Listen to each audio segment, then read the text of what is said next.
Spontaneous and non spontaneous reactions के बारे में बात करते हैं। स्पॉन्टेनियस हमारे पास रिएक्शंस वो होते हैं जो खुद ब खुद जो है वो हमारे पास प्रोसीड होना शुरू हो जाते हैं, और नॉन स्पॉन्टेनियस रिएक्शंस वो होते हैं जिनके लिए हमें एनर्जी, एक्सटर्नल एनर्जी का सोर्स रिक्वायर्ड होता है, हम एनर्जी देते हैं तब जाके वो रिएक्शन हमारे पास प्रोसीड होते हैं।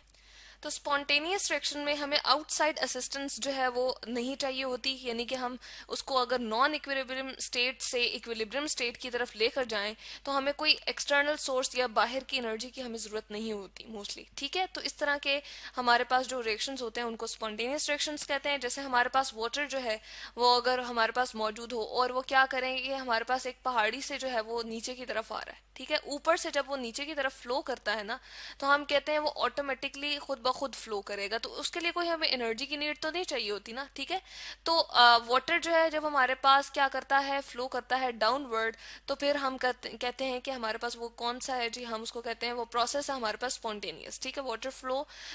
टॉप टू बॉटम हम कह देते हैं, यानी कि टॉप साइड से हमारे पास किधर जा रहा है, बॉटम की तरफ जा रहा है। ठीक है, इसी के साथ हम कहते हैं कि जो हमारे पास HCl और NaOH की हम बात करते हैं, दोनों का रिएक्शन जब हमारे पास होता है तो वो भी हमारे पास क्या है, स्पॉन्टेनियस रिएक्शन होता है, यानी कि खुद ब खुद हो जाता है, उसके लिए कोई एक्सटर्नल एनर्जी का सोर्स हमें रिक्वायर्ड नहीं होता। इसके अलावा हमारे पास एक केमिकल रिएक्शन है जिसमें कॉपर सल्फेट और जिंक के साथ हम रिएक्शन, दोनों का केमिकल रिएक्शन जब करवाते हैं, आपस में दोनों रिएक्ट करते हैं, तो जिंक सल्फेट और कॉपर हमारे पास प्रोड्यूस हो जाता है। ये भी हमारे पास क्या है जी, स्पॉन्टेनियस रिएक्शन है। इसके अलावा हमारे पास कुछ कुछ ऐसे रिएक्शन होते हैं जिसके लिए हमें स्टार्ट के लिए एनर्जी की जो है वो हमें ज़रूरत होती है, यानी कि हम कहते हैं एनर्जी कब चाहिए होती है हमें, स्टार्ट में, बिल्कुल उसको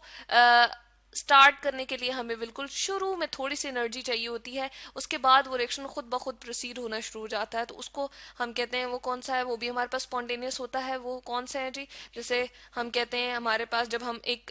मैच स्टिक को बर्न करते हैं, या हम इस तरह से कहते हैं कि हम उसको आग जलाने लगते हैं माचिस की तीली के साथ, तो उसमें थोड़ी सी हमें हाथों की रगड़ से हम उसको एनर्जी तो प्रोवाइड करते हैं, लेकिन बाद में वो खुद ब खुद जलता रहता है। इसी तरह से बर्निंग ऑफ कोल की जब हम बात करते हैं, बर्निंग ऑफ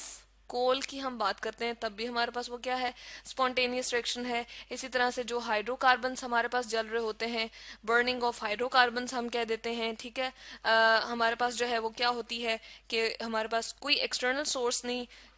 जो है वो बार बार हमें नहीं ज़रूरत पड़ती, बस सिर्फ हम इग्निशन स्टार्ट में देते हैं, यानी कि स्पार्क हम शुरू में देते हैं और फिर वो हमारे पास क्या होता है, इनिशिएट हो जाता है और फिर वो चलता रहता है। इसी तरह से कोल की जब हम बात करते हैं तो वो बाद में बर्न होता रहता है। ठीक है, तो रिएक्शन जो है हमारे पास स्पॉन्टेनियसली कंप्लीट हो जाता है।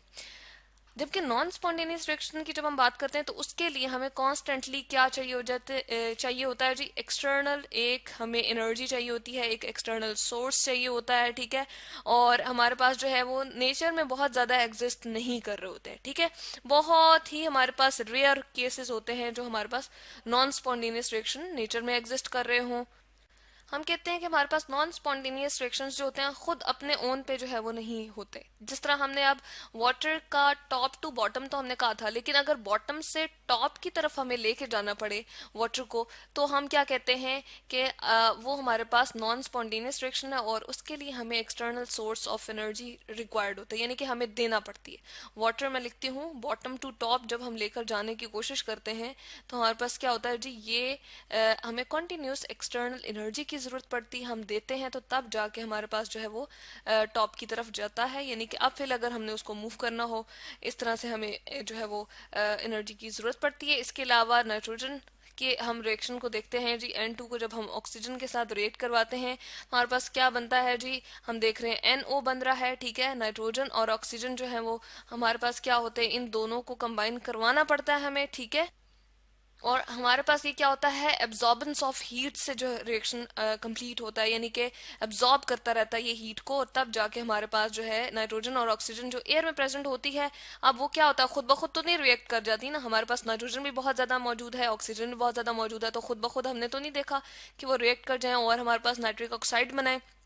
बल्कि इन दोनों गैसेस को हमें क्या करना पड़ता है जी, रिएक्ट करवाना पड़ता है। ठीक है, यानी कि हमें खुद से एनर्जी इनमें जो है वो पुट ऑन करनी पड़ती है, इसलिए एनर्जी का कॉन्टिन्यूस यूज हमें इसमें रिक्वायर्ड होता है। ठीक है, इसके अलावा हम कहते हैं कि हमारे पास जो है बहुत सारे ऐसे रिएक्शन, जिस तरह डिकम्पोजिशन ऑफ P2O5 की अगर हम बात करें, उसमें भी हमें क्या रिक्वायर्ड होती है जी, एक्सटर्नल सोर्स की एक रिक्वायरमेंट होती है। हम यहाँ पर लिखते हैं डिकम्पोजिशन ऑफ P2O5। उसमें भी हमें क्या जी, वो हमारे पास नॉन स्पॉन्टेनियस रिएक्शन आ जाता है। हमें क्या जरूरत होती है, एनर्जी की कॉन्टिन्यूस नीड होती है, एक्सटर्नल एक सोर्स रिक्वायर्ड होता है जो इस रिएक्शन को प्रोसीड करवाता है। अब ये भी कंसिडर किया जाता है बाजुकात के, अच्छा हमारे पास जो एनर्जी कंज्यूम हो रही होती है, यानी कि एनर्जी जो है वो हमारे पास इस तरह से होती है, कंज्यूम भी होती है और एनर्जी रिलीज भी होती है। तो यूजुअली ये कंसिडर किया जाता है कि हमारे पास जो एक्सोथर्मिक मोस्टली रिएक्शंस होंगे, तो हमारे पास वो क्या होंगे जी, वो हमारे पास क्या होंगे, स्पॉन्टेनियस होंगे, यानी कि वो एनर्जी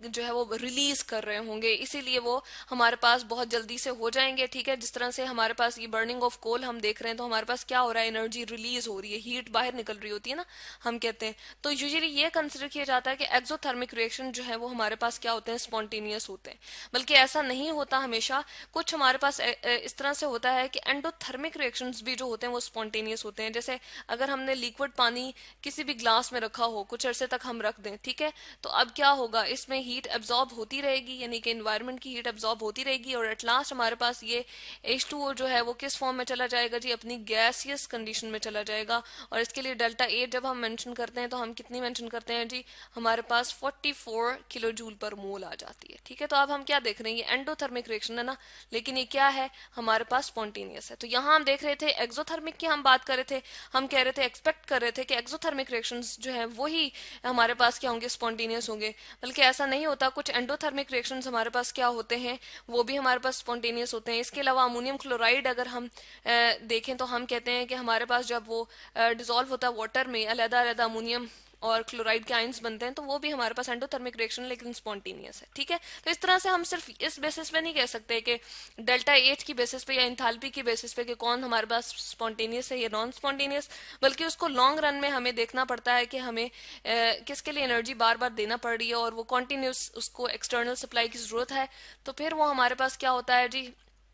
हम यूजुअली इस तरह से कंसिडर करते हैं कि वो एक्सटर्नल एनर्जी सोर्स की वजह से आगे रन नहीं हो पाता। जैसे वाटर को बॉटम से टॉप की तरफ हमने लेकर जाना, आप फिर मूव करना है, या इस वाले की हमने रिएक्शन की बात की, नाइट्रोजन और ऑक्सीजन हमारे पास नॉर्मल एनवायरनमेंट में प्रेजेंट है, लेकिन वो रिएक्ट करके नाइट्रिक ऑक्साइड नहीं बनाते, हमें कॉन्टिन्यूस उसको प्रेशर या इस तरह से कुछ ना कुछ एनर्जी जो है वो प्रोवाइड करनी पड़ती है। ठीक है, तो इस तरह से हमारे पास क्या है, इस बेसिस पे हम उसको जो है सेलेक्ट कर लेते हैं कि हमारे पास कौन से प्रोसेस जो है वो